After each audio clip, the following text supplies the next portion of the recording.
할렐루야. 오늘도 이곳 예배당에서 또 각자의 자리에서 하나님을 예배하는 여러분 환영하고 축복합니다. 오늘도 온전한 예배 아버지께 드리고 또 아버지의 은혜 안에 거하는 시간 되기를 간절히 소원합니다. 우리 같이 나의 사랑하는 책 함께 찬양하도록 하겠습니다.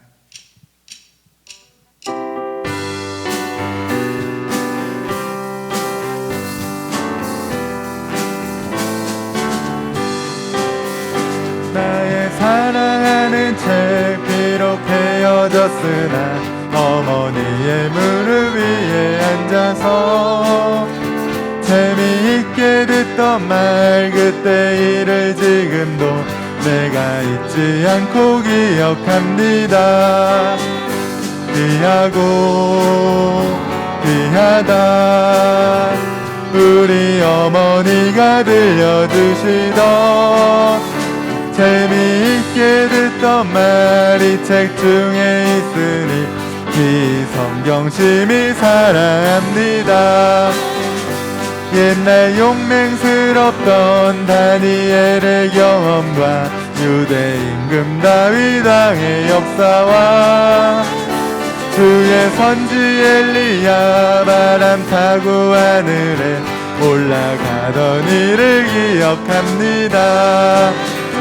귀하고 귀하다 우리 어머니가 들려주시던 재미있게 듣던 말이 책 중에 있으니 이 성경 심히 사랑합니다.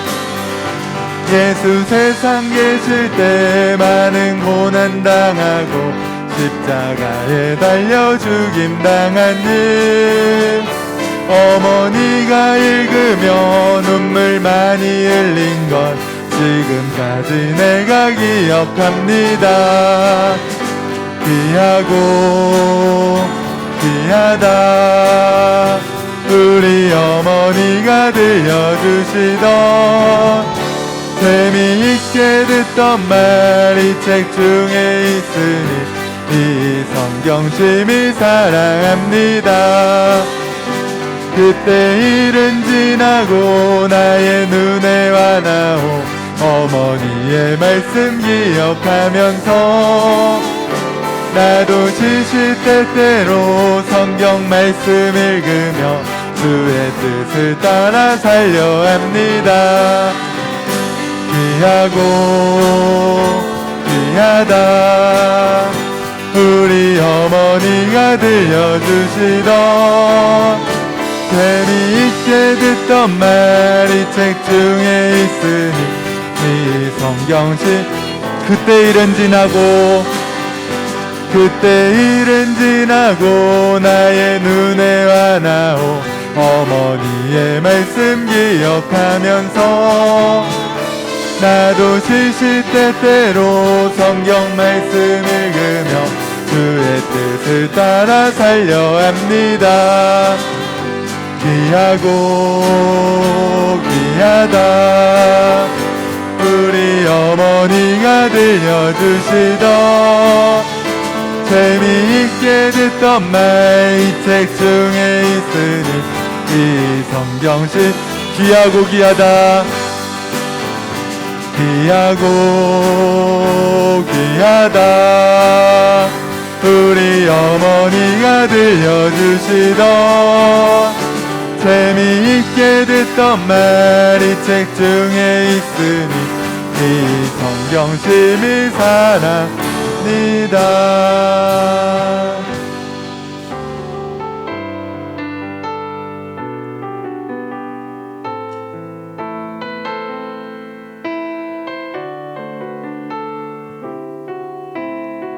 나의 안에 거하라 나의 안에 거하라 나는 내 하나님이니 모든 환난 가운데 너를 지키는 자라 두려워하지 말라 내가 널 도와주리니 놀라지 말라 내 손 잡아 나의 안에 거하라 나의 안에 거하라. 나는 내 하나님이니 모든 환난 가운데 너를 지키는 자라. 두려워하지 말라. 내가 널 도와주리니 놀라지 말라. 내 손 잡아주리라. 내가 너를 지명하여 불렀나니 너는 내 것이라. 내 것이라. 너의 하나님이라. 내가 너를 보배롭고 존귀하게 여기노라. 너를 사랑하는 내. 우리 다시 한번 나의 안에 거하라. 나의 안에 거하라. 나는 내 하나님이니 모든 환난 가운데 너를 지키는 자라. 두려워하지 말라. 내가 널 도와주리니 놀라지 말라. 내 손 잡아주. 내가 너를 지명하여 불렀나니 내가 너를 지명하여 불렀나니 너는 내 것이라. 내 것이라. 너의 하나님이라. 내가 너를 보배롭고 존귀하게 여기노라. 내가 너를 지명하여 불렀나니 내가 너를 지명하여 불렀나니 너는 내 것이라. 내 것이라. 너의 하나님이라. 내가 너를 보배롭고 존귀하게 여기노라. 너를 사랑하는 내 여호와라. 우리 다 같이 일어나셔서 내는 주의 영광을 보내 함께 찬양하겠습니다.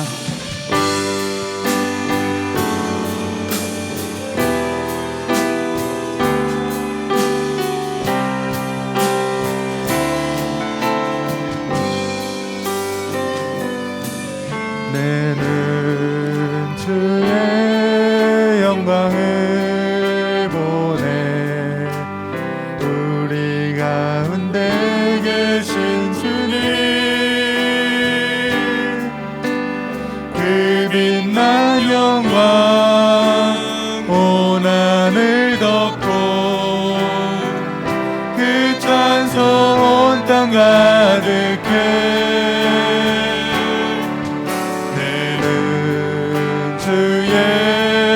영광을 보내. 찬송 가운데 서신 주님 주님의 얼굴을 온 세상 향하네. 권능의 팔을 드셨네. 주의 영광 이곳에 가득해. 우린 손에 주님과 함께. 우리는 전진하리. 모든 열방 주볼 때까지. 모든 열방 주볼 때까지. 모든 열방 주볼 때까지.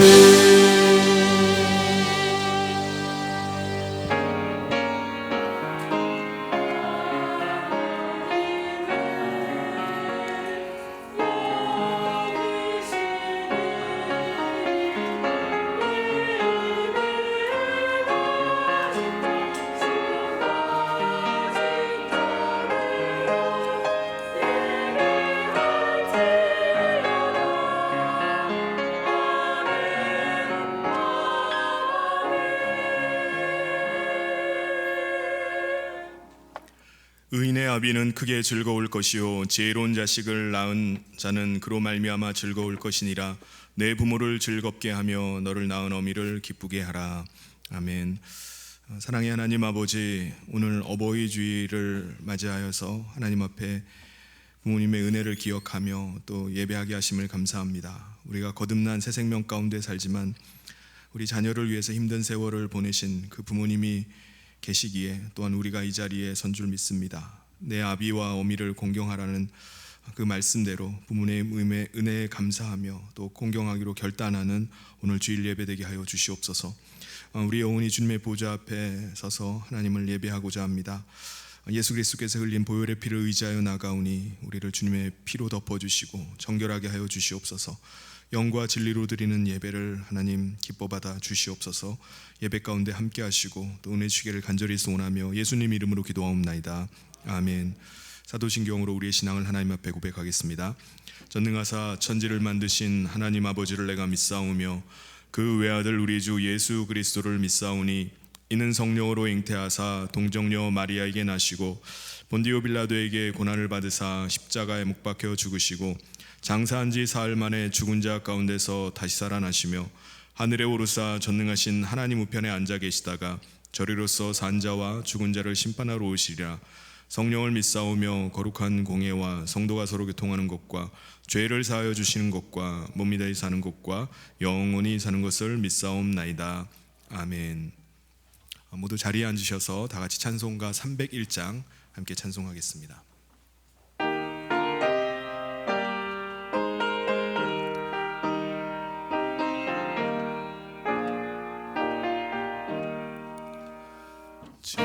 지금까지 지내온 것 주의 크신 은혜라. 아니 없는 주의 사랑 어찌 이루 말하랴. 자나깨나 주의 손이 항상 살펴주시고 모든 일을 주 안에서 영통하게 하시네. 몸도 맘도 연약하나 새 힘 받아 살았네. 물 붓듯이 부시는 주의 은혜 족하다. 사랑 없는 거리에 나 험한 산길에 맬 때 주의 손을 굳게 잡고 찬송하며 가리라. 주님 다시 배올 날이 날로 날로 다가와. 무거운 짐 주께 맡겨 벗을 날도 멀잖네.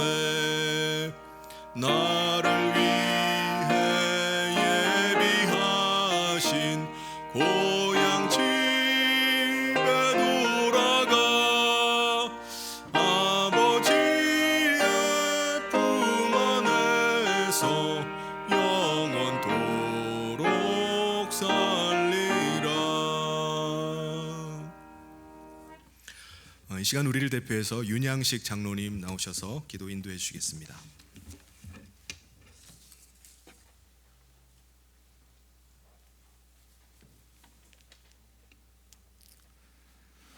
생명의 근원 되시는 아버지 하나님의 은혜와 사랑에 감사와 찬송과 영광을 올려드립니다. 한 주간의 삶을 되돌아보면 거룩하신 주님 앞에서 한없이 부끄러운 존재들이지만 주님의 은혜와 긍휼을 입지 않고서는 살아갈 수 없기에 예배의 자리로 나왔습니다. 예수 이름의 권세와 그 보혈의 능력으로 우리 안에 있는 위선과 세상의 우상을 사랑하는 육신의 소욕들을 물리쳐 주시옵소서. 우리의 심령이 주님 앞에 새롭게 되어서 강하고 담대한 믿음으로 살아가길 원합니다. 연약한 믿음으로 인해 세상의 풍파에 지치고 넘어진 저희들의 상한 마음을 받아주시사 주님이 베푸시는 위로와 회복과 평안을 경험케 하여 주시옵소서. 오늘 어버이 주일로 지키게 하시니 감사합니다. 우리 교회 원로 목사님을 비롯한 연로하신 성도님들에게 맑은 영혼과 영육간의 강건함을 허락하여 주시길 원합니다. 지나온 46년 동안 그분들의 눈물의 기도와 헌신과 섬김이 있었기에 지금까지 우리 교회가 신앙 공동체로 이어져 내려온 줄 믿습니다. 인생의 황혼기에 주님이 주시는 기쁨과 평강이 그 마음을 다스리게 하여 주시옵소서. 그 헌신과 섬김의 신앙을 저희들과 다음 세대들이 공경하는 마음으로 본받아 행할 수 있도록 인도하여 주시옵소서. 그래서 저희 교회가 더욱더 주님의 기쁨이 되는 신앙 공동체로 부흥하고 성장해 나갈 수 있도록 은혜 베풀어 주시옵소서. 특별히 5월 가정의 날을 맞이하여 하나님의 구원의 은혜가 저희 모든 성도들의 가정에 임하기를 원합니다. 가족 모두의 구원을 위해 간절하게 기도하는 성도들의 소원을 헤아려 주시사 응답하여 주시옵소서. 우리 모두 주님을 사랑하듯 가족과 이웃을 사랑하며 성령의 인도하심을 받는 가정들이 되게 하여 주시옵소서. 이 시간 말씀을 선포하시는 목사님의 입술을 성령께서 친히 주장하여 주시길 원합니다. 선포되는 말씀의 능력으로 연약하고 부족한 우리의 심령을 예수의 생명력으로 채워주시고 변화시켜 주시옵소서. 성령께서 친히 우리의 심령에 스승으로 임재하여 주셔서 들을 수 있는 귀와 깨달을 수 있는 지혜를 열어주시길 원합니다. 우리를 향한 하나님의 선하시고 기뻐하시고 온전하신 뜻을 헤아려 그 뜻 가운데 거하며 행하는 성도들이 되게 하여 주시옵소서. 한 주간도 험난한 세상 속에서 믿음의 선한 싸움으로 승리하는 그리스도인의 삶으로 인도하여 주시옵소서. 이 모든 말씀 예수님의 이름으로 기도하옵나이다. 아멘.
아멘. 하나님께 영광의 박수 올려드립니다.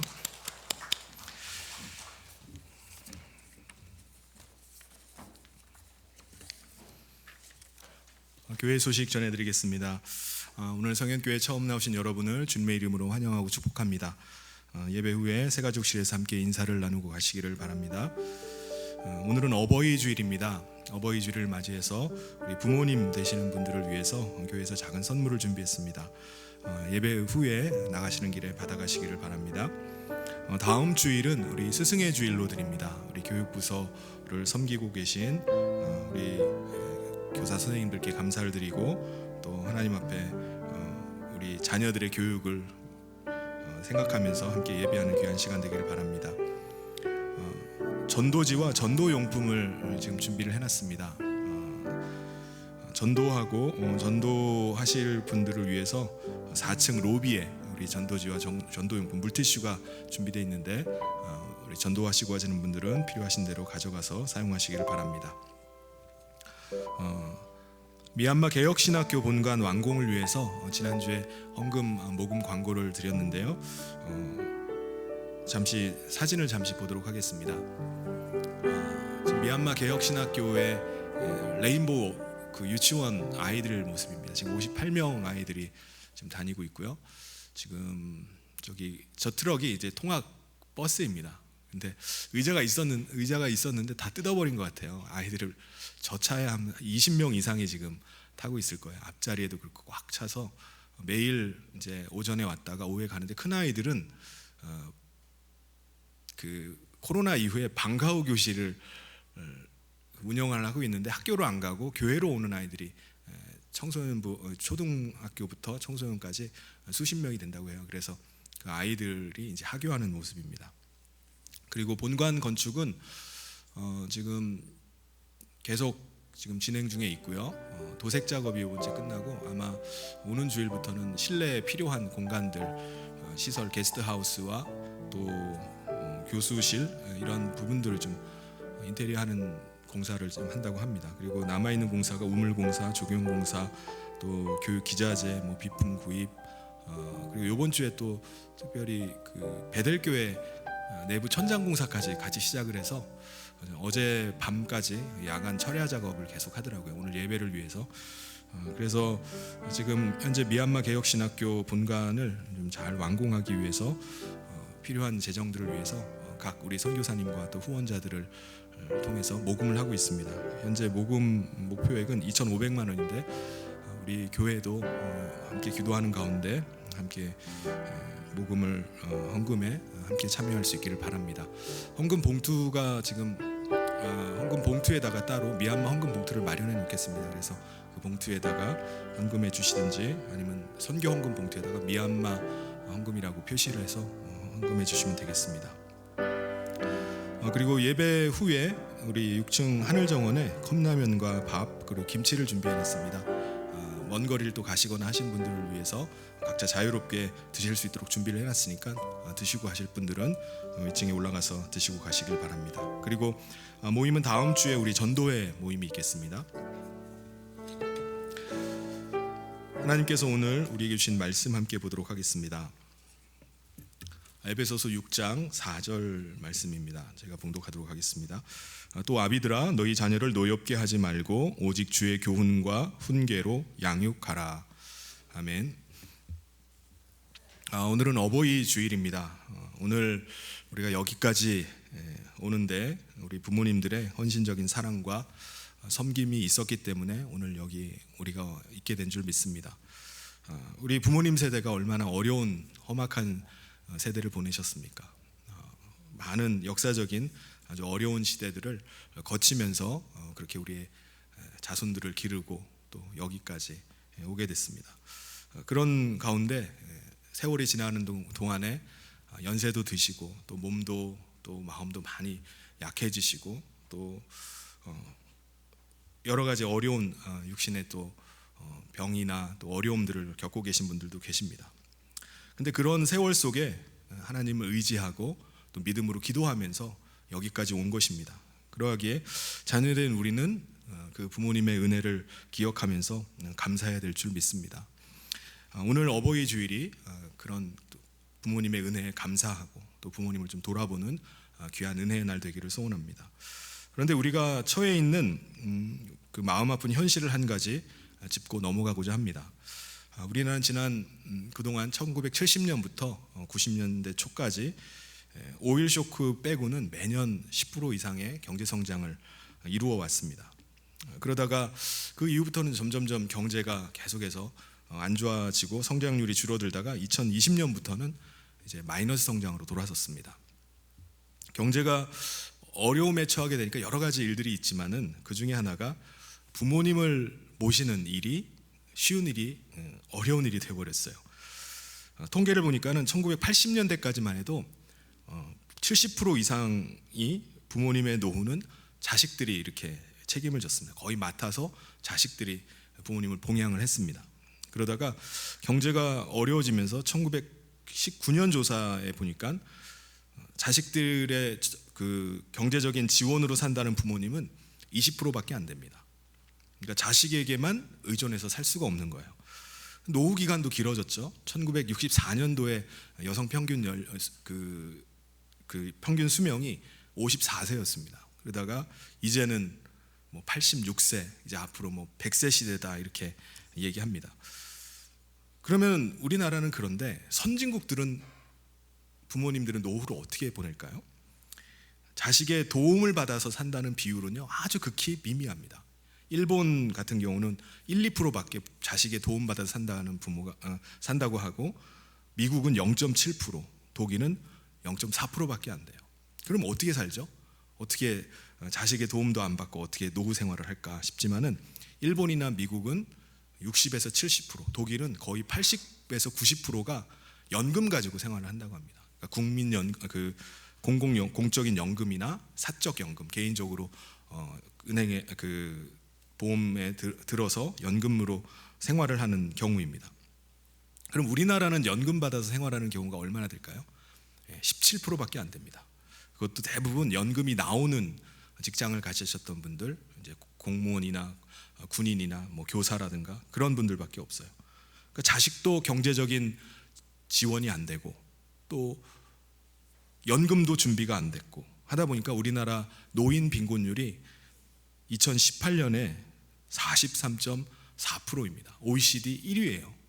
그러니까 43%가 노인 빈곤 가운데 처해 있습니다. 그러다 보니까는 노인 자살률도 OECD 국가 1위예요.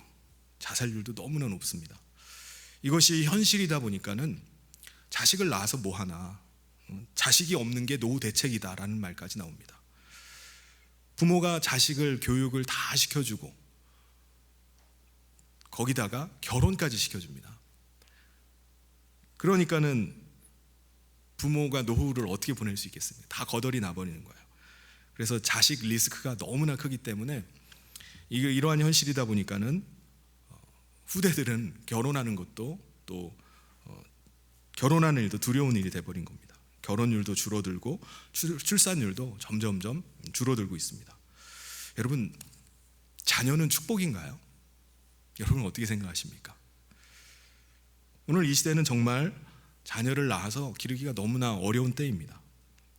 경제적인 부담도 만만치가 않고 또 부부가 맞벌이해서 살 경우에 자식을 낳아서 키우는 것이 너무나 어렵습니다. 시간적으로도 너무 어려워요.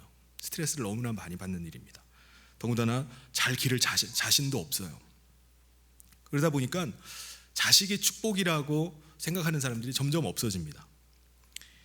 예수님은 재앙이 임하게 되면 사람들이 이렇게 말할 것이다라고 말씀하셨습니다. 누가복음 23장 29절에 보라, 날이 이르면 사람이 말하기를 잉태하지 못한 자와 해산하지 못한 배와 먹이지 못한 젖이 복이 있다 하리라. 애 안 낳는 것이 복이라고 말한다는 거예요. 그런데 사람들은 그렇게 말한다 할지라도 성경은 뭐라고 말씀할까요? 시대가 바뀌고 환경이 바뀌었다 할지라도 자녀는 하나님의 축복이라고 그렇게 말씀합니다. 시편 127편 3절 4절에 보면 보라, 자식들은 여호와의 기업이요 태의 열매는 그의 상급이로다. 젊은 자의 자식은 장사의 수중에 화살 같으니. 그러므로 우리가 믿는 자라면은 자녀가 바로 축복이고 하나님의 상급이라는 사실을 우리는 믿어야 됩니다. 여러분, 우리가 아기를 보면은 어떤 마음이 생기죠? 아기를 보면 아기가 마치 부모에게 엄마 날 잘 좀 돌봐주세요, 아빠 나를 좀 사랑해주세요 라고 하는 것처럼 좀 애처롭게 느껴져요. 내가 막 돌봐주고 사랑해줘야 될 대상으로 여겨집니다. 그런데 우리가 살다 보면 어떻죠? 부모가 자식 때문에 사는 경우가 많아요. 고생스러운 세월을 견딜 수 있었던 것이 내 자식 때문이었다라고 그렇게 고백하시는 부모님들이 많이 있습니다. 이 자식 하나 의지하고 자식 하나 믿고 그렇게 그 오랜 힘든 세월을 버텼다는 거예요. 여러분, 아기를 낳는 것이 아무리 힘들다 할지라도 아기를 출산한 후에 그 태어난 아기를 품에 안고 있는 엄마나 또 아빠를 보게 되면은 얼굴이 환하게 빛나요. 참 신비하죠? 태어난 아기라는 그 존재 자체가 정말 부모에게는 말할 수 없는 기쁨을 줍니다. 자녀는 그래서 분명히 축복이 맞아요. 그런데 오늘 이 시대에는 자녀가 부담이다, 아이 낳으면 고생이다라는 이 말에 우리가 속고 있는 것입니다. 그런데 하나님의 말씀은 분명히 옳습니다. 자녀가 축복이에요. 여러분, 자녀가 커가면서 말 잘 듣고 공부도 잘하고 뭐 돈도 잘 벌어오고 성공하고 가문을 빛내주면 그게 그 자녀가 복인가요? 그런 자녀가 복인가요? 아닙니다. 부모가 그런 생각을 하게 되면요, 자기 자녀가 못나 보이고 자녀 때문에 속상하고 자녀에게 자꾸 화를 내고 잔소리를 하게 되는 것입니다. 우리 자녀는요, 있는 그대로 보배입니다. 자녀가 잘났든 못났든, 똑똑하든 똑똑하지 않든, 길을 잘 헤쳐나가든 못하든, 다른 사람보다 잘났든 그렇지 않든, 그것과 상관없이 귀한 것이 우리의 자녀입니다. 존재 자체만으로 하나님은 우리 자녀를 보시면서 환호하시고 기뻐하시고 박수를 치시는 것입니다. 그게 우리 자녀예요. 여러분, 하나님은 우리 아버지시잖아요. 우리 아버지이실 뿐만 아니라 우리 자녀들의 아버지이기도 합니다. 그러니까 하나님께서 우리 자녀들을 볼 때 얼마나 기뻐하시겠습니까? 환호하시고 기뻐하시고 박수를 하시는 겁니다. 하나님께서 그렇게 여기시는데 문제는 우리 부모예요. 우리가 우리 자녀를 어떻게 생각하느냐, 정말 그렇게 믿고 있느냐, 정말 자녀가 축복이라고 존귀한 존재라고 믿고 있느냐, 그렇지 않느냐입니다. 여러분이 혹시 우리 아이가 좀 모자란데 말썽꾸러 여기에다가 나쁜 짓만 골라서 하는데 하나님께서 이 아이를 축복하시고 이 아이를 기뻐하실까? 라고 생각하신다면 여러분 회개하셔야 됩니다. 예수님을 믿는 사람이라면 결코 그렇게 생각할 수가 없어요. 하나님께서 우리 자녀를, 내 자녀를 정말 환호하시고 기뻐하시고 박수하시는 그 증거가 있나요? 증거가 있어요. 그게 바로 십자가입니다. 하나님은 우리를 사랑하시되 그 아들 독생자를 내어주시기까지 사랑하셨어요. 예수님은 십자가에서 그 피를 다 쏟으시기까지 사랑하셨습니다. 그 십자가의 은혜를 우리만 받은 게 아니에요. 우리의 자녀들도 그 십자가의 사랑을 받은 사람들입니다. 그러니까 하나님께서 우리 자녀들도 얼마나 기뻐하시고 얼마나 환호하시고 또 즐거워하시는지 모릅니다. 어떤 분은 제가 다 이해하겠는데요, 그래도 세상이 지금 너무나 어렵지 않습니까? 제가 살아가기도 이렇게 버거운데 무책임하게 자녀 낳아놓으면 그거 어떻게 합니까? 그게 더 나쁜 거 아닙니까? 라고 이렇게 말할지 모르겠어요. 그런데 여러분, 인류 역사상 어느 시대에 재앙과 환난과 시험이 없었던 때가 있나요? 마귀가 어느 시대에 공격을 다 내려놓고 쉬고 있었던 때가 있나요? 없습니다. 그런데 그런 세상 가운데 주님이 우리를 그냥 내버려 두신 것이 아니라 아주 놀라운 말씀을 하셨어요. 뭐라고 말씀하시죠? 마태복음 28장 20절에 내가 세상 끝날까지 너희와 항상 함께 하겠다 라고 말씀하셨습니다. 그러므로 우리가 끝까지 우리가 붙잡고 나가야 될 믿음은 바로 주님이 나와 함께 하신다는 믿음입니다.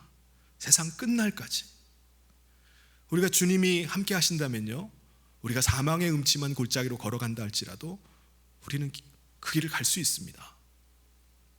사랑하는 성도 여러분, 자녀는 하나님께서 우리에게 주신 선물이라는 이 사실을, 축복이라는 사실을 꼭 기억하시길 바랍니다. 그렇다면 오늘 우리가 이런 시대 속에서 우리에게 선물로 주신 이 자녀를 우리가 어떻게 양육할까요? 양육해야 할까요? 성경은 우리에게 뭐라고 말씀하죠? 에베소서 6장 4절에 보면은 또 아비들아 너희 자녀를 노엽게 하지 말고 오직 주의 교훈과 훈계로 양육하라. 그래서 아비들아라고 말씀하는데 아버지만을 대상으로 말씀하신 것이 아니라 부모를 대표하는 차원에서 그렇게 아비들아라고 부르는 것입니다. 그러니까는 부모들에게 주시는 말씀이죠. 첫 번째 성경에서 자녀 양육의 원칙을 말씀하는 것, 첫 번째는 부모는 자녀를 노엽게 하지 말라는 것입니다. 노엽게 하지 말라. 여러분, 자녀만 부모의 뜻을 잘 살피고 부모님의 감정을 이해하고 부모님을 존경하는 것이 아닙니다. 부모도 자녀의 뜻을 살피고 감정을 이해해주고 그리고 자녀를 인격적으로 대할 수 있어야 됩니다. 근데 부모가 실제로 그런가요? 자녀를 노엽게 하고 자녀를 화나게 하는 것, 거기에 저는 별로 그렇게 대수롭지 않게 생각합니다. 가령 어떤 아버지가 4살 된 아주 어린 딸이 막 짜증을 막 내고 화를 내는 모습을 보면서 아버지가 막 웃었어요. 아빠가 볼 때는 너무나 예쁘고 조그만 딸이 막 자기 딴에 막 화를 낸다고 막 하는 모습을 보니까 너무나 귀여워서 빙그레 웃을 수도 있습니다. 그렇죠? 웃을 수 있죠. 근데 그 아이의 심정은 어떨까요? 아이. 여러분, 만약에 아내가 막 화를 내고 막 짜증 내는데 남편이 어휴 귀여워 하고 있으면은 어떻게 될까요? 어떤 일이 벌어지죠? 큰일 납니다. 어린아이도 마찬가지예요. 아이는 마음에 깊은 상처를 받게 됩니다. 아이는 어른과 달라서 감정이 더 섬세해서 상처를 더 쉽게 받을 수 있어요. 한편 자녀가 화를 내면은 많은 부모들이 어떻게 하죠? 오히려 막 더 윽박을 질러 놓습니다. 네가 부족한 게 뭐가 있어서 화를 내냐고. 그러면 자녀는 더 화가 나는 거예요. 근데 자녀가 부모에게 이렇게 화가 나는 것은 왜 이렇게 화가 나죠? 자녀가 부모의 죄된 본성을 보기 때문에 그래요. 부모와 같이 살면은 부모님의 그 행동, 생각, 잘못된 태도, 죄성 다 보게 되잖아요. 근데 부모는 늘 자식에게 잘해라, 똑바로 해라, 그런 얘기를 하는 거예요. 근데 자녀 입장에서 보면 자녀 마음속에는 당신이나 좀 잘하시죠 라는 그 마음이 욱하고 올라오는 겁니다. 화가 나는 거예요. 부모 입장에서 보면은 이런 화내는 자녀를 보면 당황스럽습니다. 아니, 다 자기 잘 되라고 똑바로 하라고 잘 살라고 하는 얘기인데 자녀가 화를 내는 거예요. 그러니까 부모 입장에서는 이해가 안 됩니다. 화가 나는 일이에요. 버릇없는 일입니다. 그런데 부모는요, 부모 입장만이 아니라 왜 화가 났는지 자녀의 눈으로 한번 볼 필요가 있습니다. 자녀는 뭘 볼까요?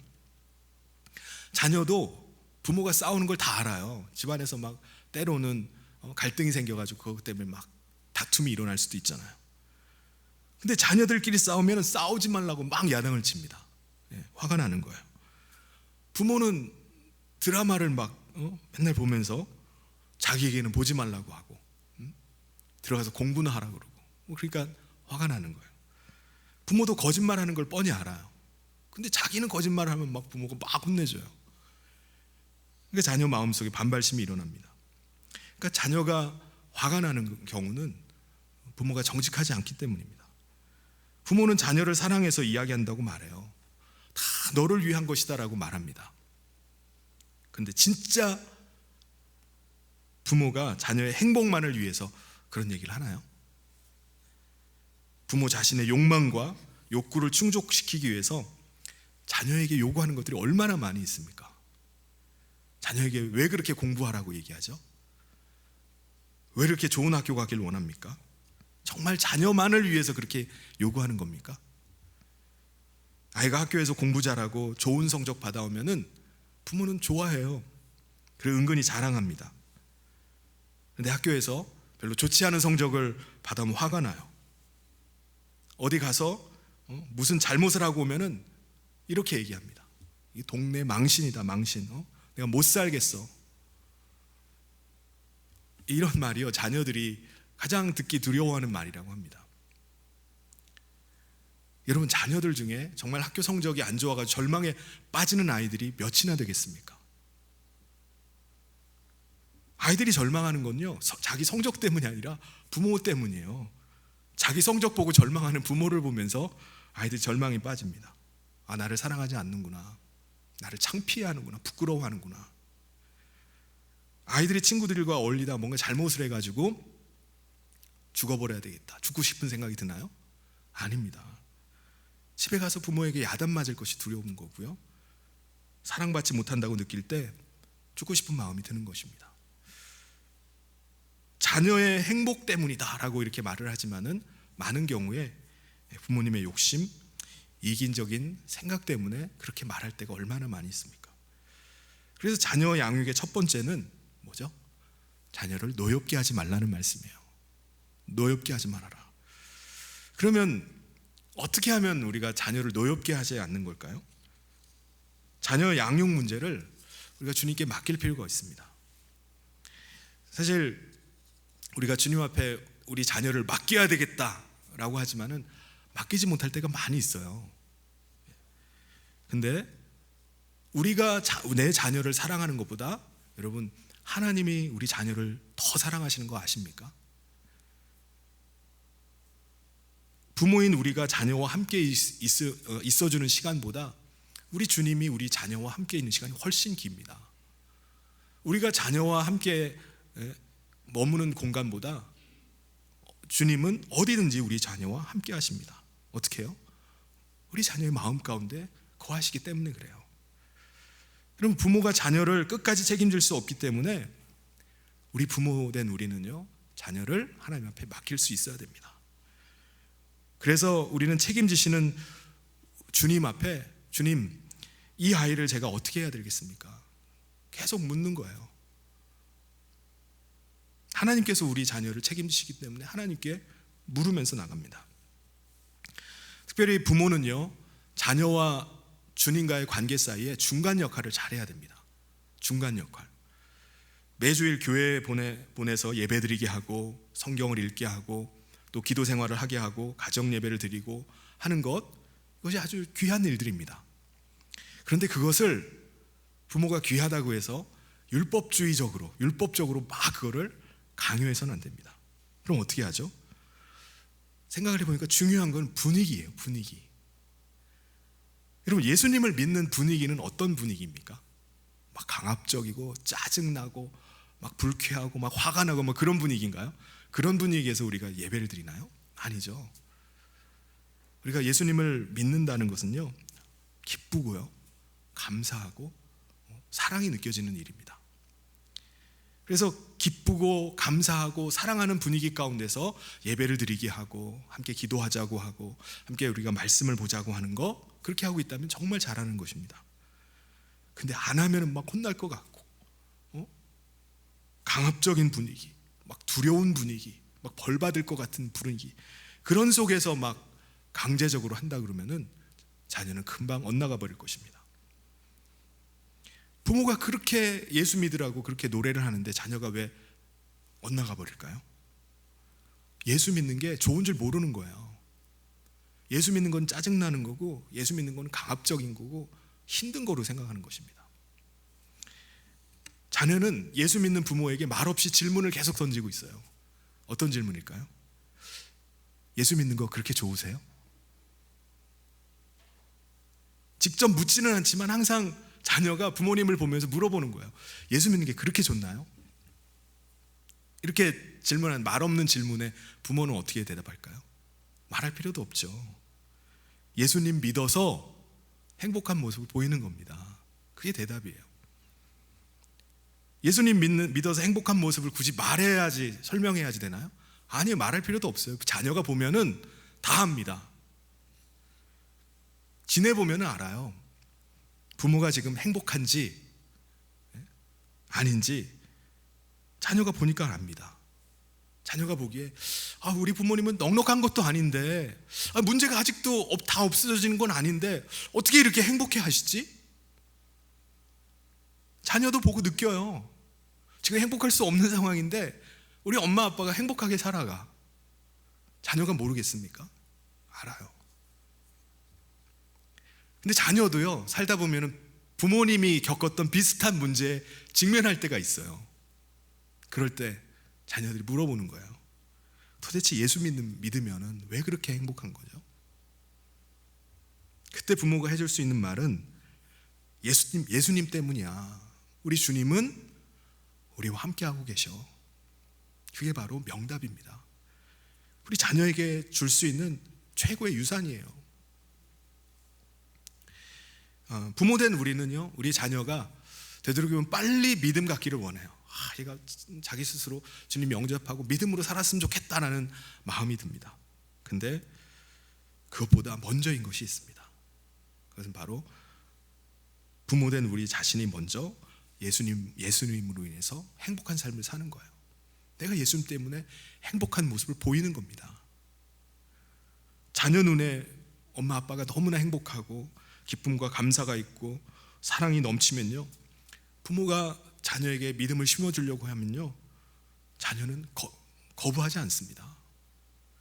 왜냐하면 부모님도 그렇게 기뻐하고 그렇게 감사하고 그렇게 행복해하는 주님을 자신도 모시는 게 얼마나 감사한 일입니까? 근데 부모님이 전혀 행복하지도 않아요. 늘 짜증나 있어. 늘 힘들어해. 늘 불만이에요. 너도 믿음을 가져. 누가 믿음을 가집니까?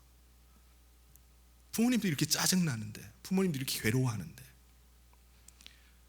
믿음을 강요하면요, 그 아이는 폭발하고 말 겁니다. 모세와 사무엘은요, 하나님께서 쓰신 하나님의 귀한 종들입니다. 근데 이 두 사람에게 아주 공통점이 있어요.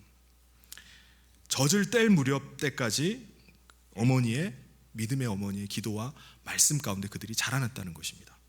젖뗄 때까지 그 어린아이가 뭘 알겠습니까? 그런데 그리고는 어머니를 떠난 거예요. 사무엘 같은 경우는 정말 경건하지 못했던 엘리 제사장 밑으로 들어갑니다.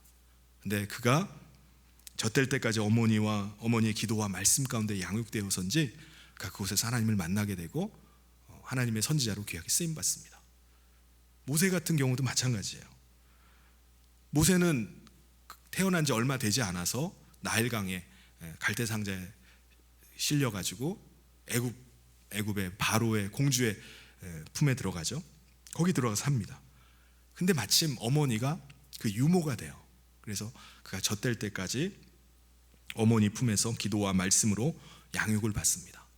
그래서 그가 자신이 바로 하나님의 백성임을 알게 되었고, 훗날이지만은 나중에 이스라엘 백성들을 출애굽하는 그 지도자로 쓰임을 받습니다. 우리의 자녀들도 마찬가지예요. 우리의 자녀들도 언젠가는 사무엘이나 모세 같은 경우는 젖될 무렵까지 엄마 품에 있다가 떠나갔지만은 우리의 자녀들도 언젠가는 우리의 품을 떠나서 세상 가운데 살아갈 날이 오게 됩니다.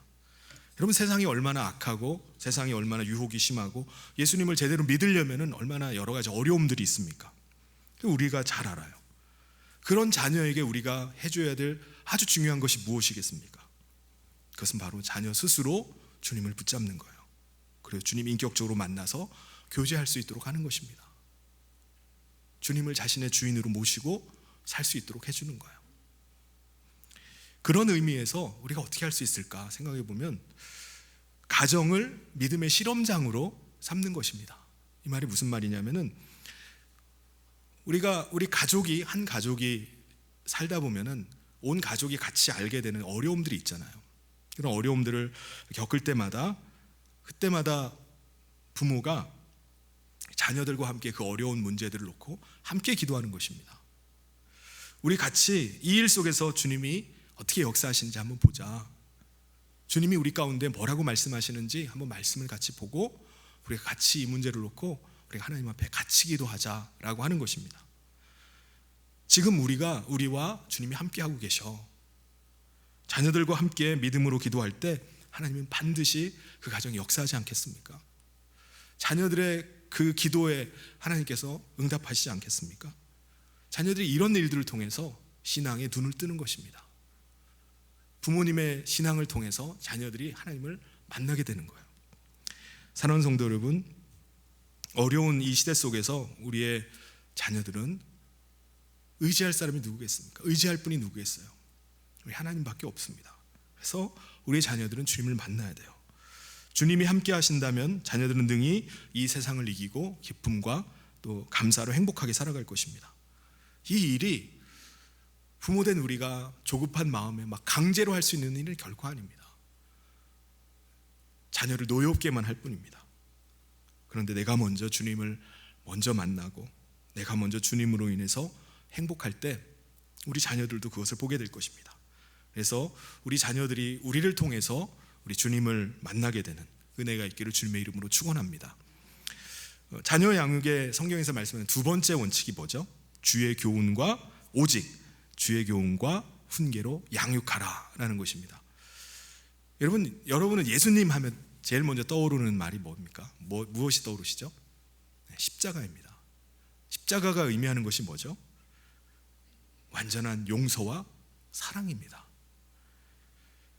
그러니까 그냥 세상적인 교훈, 훈계 그걸로 따진다면은 유익한 게 얼마나 많이 있습니까? 자녀를 이렇게 하면 성공시킨다, 저렇게 하면 뭘 할 수 있다 하면서 세상에 온갖 교훈과 훈계가 너무나 많아요. 그런데 성경에서 말씀하고 있는 것은 오직 주의 교훈과 훈계라는 거예요. 자녀에게 완전한 용서, 그 사랑의 분위기 가운데서 자라게 하는 겁니다. 십자가의 용서하심과 십자가의 그 사랑 가운데서 자녀를 자라나게 하는 겁니다. 그런 의미에서 부모가 실제로 우리 자녀를 향해서 끊임없이 용서하고 사랑해주는 그런 경험을 갖게 해주는 거예요. 자녀가 우리 아빠를 보면서 우리 아빠는요 성경에 나오는 탕자 아빠 같아요 라는 소리를 듣는다면은 자녀를 주의 교훈과 훈계로 양육한 겁니다. 우리 엄마를 보면요 우리 엄마는 진짜 예수님 같아요 라고 한다면은 그 자녀를 주의 교훈과 훈계로 양육한 거예요. 왜요? 우리 부모님은, 우리 엄마 아빠는 끊임없이 나를 용납해 주시고 나를 받아주시고 나를 사랑해 주신 분이기 때문에 그걸 느끼는 것입니다. 부모님을 통해서 주님의 십자가의 사랑을 알게 되는 거예요. 부모로서 우리가 할 수 있는 것들은 자녀를 막 말로 가르치고 야단치는 게 아닙니다. 우리가 알게 된 주님을 믿는 믿음 가운데, 그 사랑 가운데 우리가 실제로 살아가는 거예요. 우리가 살아가는 삶을 통해서 우리 자녀들에게 많은 것들을 말해주고 있는 것입니다. 진짜 우리 부모님이 믿음으로 사는지, 진짜 우리 부모님이 사랑으로 살아가고 있는지 우리 자녀들이 먼저 압니다. 우리는 종종 그 부모님이 나이가 드셔서 이제 늙고 기운이 없어져서 자녀들에게 막 짐이 되는, 내가 짐이 되면 안 되는데 라는 그런 말씀을 종종 하십니다. 그걸 염려를 해요. 자식들에게 초라해진 모습, 젊었을 때는 그렇게 막 대단하고 힘이 있어 보이던 분이 나이가 드시니까는 초라해지고 약해진 모습, 그런 모습을 보이게 됩니다. 근데 그런 모습을 보이는 걸 두려워해요. 근데 우리가 정말 두려워해야 될 것은 뭐냐? 부모님의 믿음이 자녀의 마음과 생각 속에 어떻게 기억될 것인가, 그걸 두려워해야 됩니다. 자녀들은 나의 믿음을 어떻게 기억할 것인가 라는 것입니다. 자녀의 생각 속에 부모인 우리의 신앙의 모습은 그대로 새겨져 있습니다. 우리 부모님은 어떤 분이셔? 어떤 믿음으로 사셨던 분이야? 라는 것을 기억합니다. 열왕기상 그 1장에 보면은 정말 이스라엘의 영웅이었던 다윗 왕의 모습이 나옵니다. 다윗 왕의 말년이 나와요. 근데 그 대단한 사람이었던 다윗의 말년이요 아주 초라해요. 다윗 왕이 나이가 늙으니까 어떻게 되죠? 아무리 이불을 덮어도 너무 추운 거예요. 그래서 신하들이 젊은 아이를, 젊은 여자를 이불 속에다 같이 자게 할 정도로 그런 신세가 됐습니다. 다윗의 노년은 너무나 연약하고 초라해졌어요. 근데 다윗이요 그것으로만 끝나질 않았습니다. 아들 솔로몬 안에 다윗의 믿음이 그대로 남아 있었어요. 다윗이 노년에 연약하고 초라한 모습이지만은 솔로몬은요, 아버지 다윗의 모습을 계속 보면서 자랐습니다. 그래서 그가 왕위를 이어받았을 때 그 아버지의 그 믿음, 아버지가 믿음으로 살아가는 모습을 그대로 가지고 있어요. 솔로몬 왕이 왕위를 이어받은 다음에 그 성전을 건축을 합니다. 그리고 나서 하나님 앞에 일천번제를 드려요. 하나님께서 꿈에 그에게 나타나셔서 내가 너에게 무엇을 해주랴라고 물어보십니다. 그러자 솔로몬이 뭐라고 대답하죠? 부귀영화를 구한 것이 아닙니다. 능력 주십시오. 뭐 그런 거 구하지 않았습니다. 그는 아버지에게서 이어받은 이 나라를 잘 다스릴 수 있도록 제가 선악간에 잘 분별하는 능력을 주십시오라고 그렇게 지혜를 구합니다. 하나님께서 보실 때 놀랄 만한 일이죠. 그래서 하나님께서는 솔로몬에게 구하지도 않은 부귀영화를 주셨습니다. 근데 솔로몬이 이렇게 대답할 수 있었던 건요, 자기 생각이 아니에요. 아버지의 믿음을 보았기 때문입니다. 하나님께서 물어보셨을 때 솔로몬은요, 아버지의 믿음을 기억했던 거예요. 우리 아버지처럼 하면은 되는구나. 열왕기상 3장 6절에 솔로몬이 이르되 주의 종 내 아버지 다윗이 성실과 공의와 정직한 마음으로 주와 함께 주 앞에서 행함으로 주께서 그에게 큰 은혜를 베푸셨고 주께서 또 그를 위하여 이 큰 은혜를 항상 주사 오늘과 같이 그의 자리에 앉을 아들을 그에게 주셨나이다. 이게 솔로몬이 아버지를 통해서 얻게 된 겁니다. 아버지 다윗이 주님과 함께하고 주 앞에서 행하는 일들을 통해서 하나님께서 놀라운 은혜를 주시는구나 라는 것을 알고 자기도 그렇게 구하는 거예요. 나중에 히스기야라는 왕이 또 나옵니다. 히스기야 왕은 이스라엘의 역사에 아주 훌륭한 왕이에요. 우상을 척결하고 산당을 무너뜨리고 기도도 많이 하고 자기가 죽을 병이 걸렸을 때 하나님 앞에 눈물로 기도함을 통해서 15년이나 생명이 연장되었던 왕입니다. 생명을 15년 연장받고 그가 3년이 지났을 때 아들이 태어나요. 그래서 아들이 태어나고 이 히스기야 왕이 아들의 이름을 뭐라고 지냐면 므낫세라고 지어요. 기억나지 않는다, 다 지나갔다라는 의미의 므낫세라고 지었습니다. 그동안 아수르의 공격을 받아서 힘들었던 때가 이제 다 지나갔다. 자기가 죽을 병으로 인해서 죽음의 두려움 가운데 있었을 때 그 기억들 다 지나갔다, 기억나지 않는다 라는 의미로 므낫세라고 지은 겁니다. 근데 안타깝게도요, 히스기야가 생명을 연장받은 이후부터는 교만에 빠지게 돼요. 그 전에 신실하던 그 믿음, 하나님만 의지하던 믿음이 다 사라져 버립니다. 그래서 하나님께서 진노하시고 이사야 선지자를 통해서 그에게 경고를 하세요. 너 다음 때부터 너가 죽고 난 다음에 이스라엘은 멸망할 것이다. 히스기야 왕은 어땠을까요? 아무렇지도 않게 생각합니다. 제때 평안하다면, 제가 사는 동안 평안하다면 그것도 다행 아닙니까? 여러분, 왜 이렇게 되죠? 믿음을 다 잃어버렸기 때문입니다. 결국은 아들 므낫세가 태어나서 이스라엘의 가장 악독한 왕이 되어버립니다. 왜 그렇습니까? 므낫세가 태어나서 아버지와 12년, 아버지가 돌아가실 때까지 므낫세가 12년을 같이 있었어요. 그런데 신앙에 전혀 영향을 미치지 못한 것입니다. 히스기야는요, 자기가 연장받은 15년 동안 하나님 앞에서 신실하게 살아가질 못해요. 아들에게 전혀 믿음을 보여주질 못했습니다. 여러분, 부모가 자녀에게 해줄 수 있는 최고의 양육이 뭐겠습니까?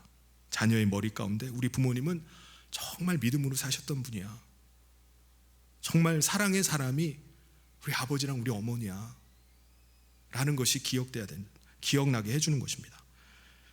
여러분, 우리가 자녀를 잘 길러보려고 얼마나 애를 씁니까? 얼마나 노력을 합니까? 그렇다고 해서 잘 길러지는 것은 아닙니다.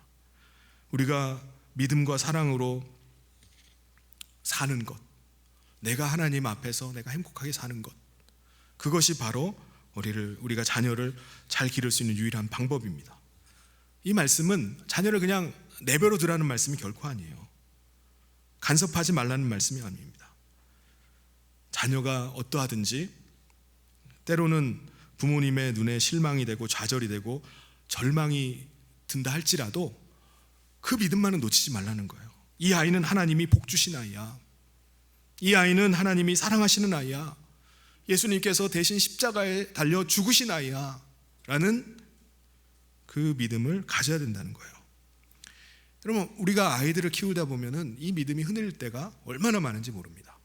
네. 저도 마찬가지예요. 이 말씀을 제가 준비하면서 울컥한 마음이 들었어요. 왜냐하면은 자녀를 위해서 정말 눈물로 기도하고 그 자녀를 위해서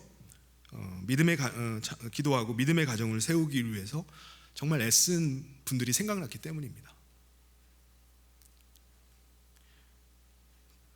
그분들의 정말 그 자녀를 향한 사랑과 용서와 헌신을 생각하면은 정말 대단해요.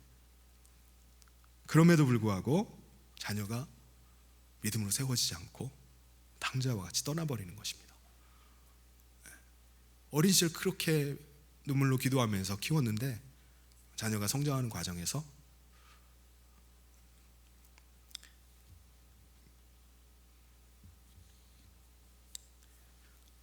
하나님 앞에서 신실한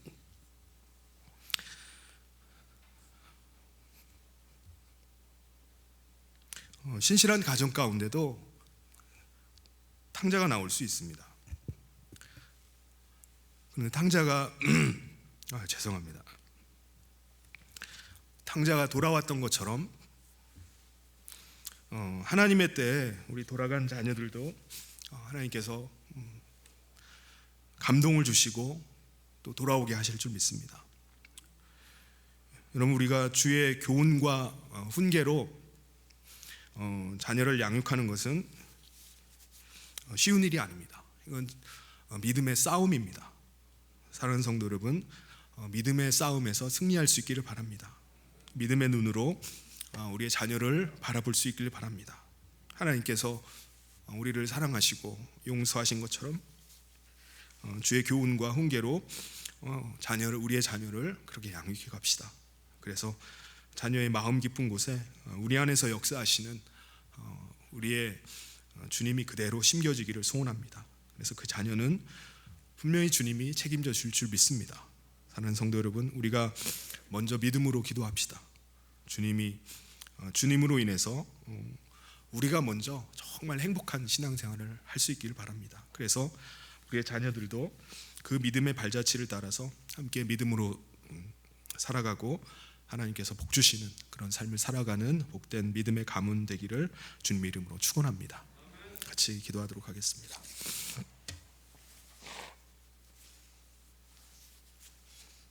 하나님 아버지, 감사합니다. 오늘 어버이 주일을 맞이하여서 우리가 오랜 세월 우리를 양육하고 키워낸 또 부모님의 은혜를 생각하고 또한 우리가 하나님께서 맡겨주신 우리의 자녀를 어떻게 양육할지를 또 오늘 말씀을 통해서 함께 보게 하심을 감사합니다. 어려워진 이 시대이지만 자녀가 축복임을 기억하고 또 주의 말씀, 오직 주의 교훈과 훈계로 우리가 양육하고 또 우리 자신이 먼저 정말 주님 안에서 행복한 삶을 살아가서 우리의 믿음과 우리의 삶을 통해서 우리의 자녀들도 그 발자취를 따라 믿음 가운데 살아가는 은혜가 있게 하여 주시옵소서. 특별히 믿음을 잃어버린 우리 자녀들로 인해서 또 마음 아파하고 또 슬퍼하는 우리 부모님들을 위로하여 주시고 또 하나님께서 은혜 베풀어 주셔서 탕자가 돌아왔던 것처럼 언젠가 주님이 다시 부르실 때 다시 돌아오게 됨을 믿습니다. 주께서 함께하여 주시옵소서. 예수님 이름으로 기도하옵나이다. 아멘. 우리 다 같이 자리에서 일어나셔서 우리 함께 마지막 찬양하며 봉헌하도록 하겠습니다.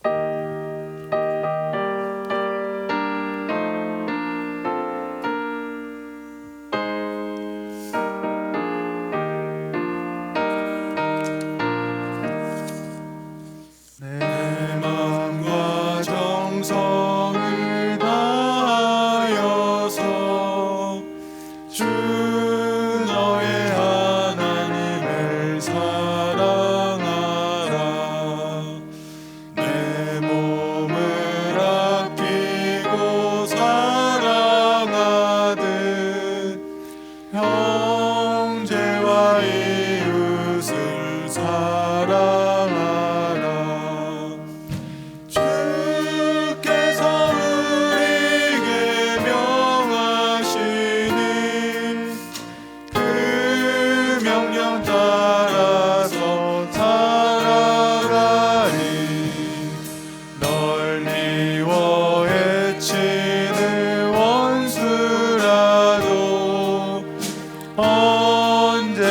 너그럽게 사랑하라. 널 핍박하는 자 위에서도 신실한 마음으로 복을 빌라. 주께서 우리에게 명하시니 그 명령 따라서 살아가리.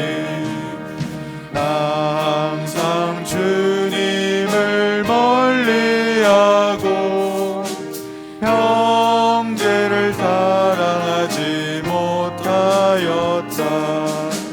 이러한 죄인을 사랑하사 주께서 못 버려 죽으셨다. 복되게 큰 사랑 받으리고 내 생명 다 바쳐 충성하리. 아멘. 드린 예물과 함께 기도하겠습니다.